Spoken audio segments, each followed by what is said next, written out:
This was a very beautiful area up to very recently with small scrubby trees. Owned by Montreal Trust, has been a speculation land of spec land for a long time.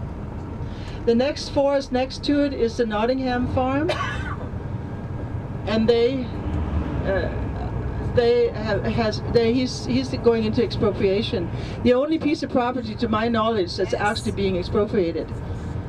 Most everybody else is just either selling or haven't made any agreement with them yet.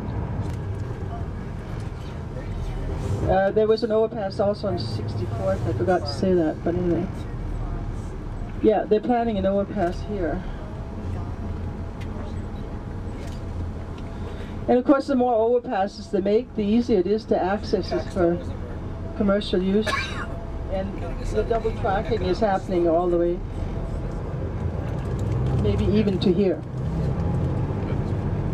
Anyway, the other farm across the street is the old Burns farm. We turn left here.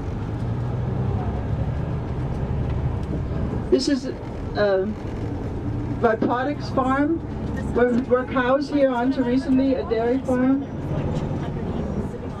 He's very upset. His cows now have to hang out in these two little fields here.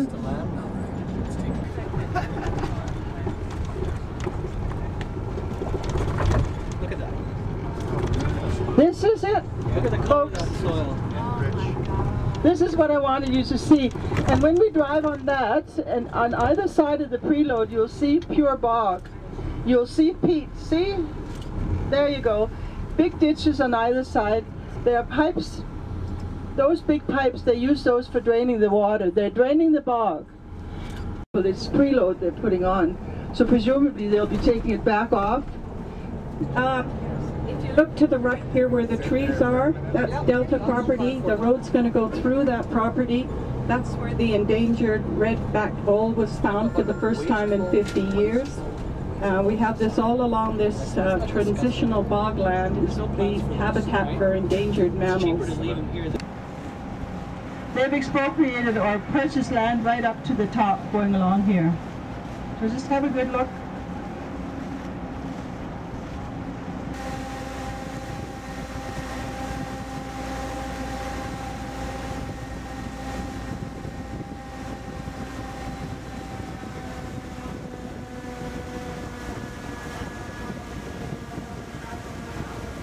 Could be that we're witnessing what is about to be lost, but it could also be witnessing what we're about to save.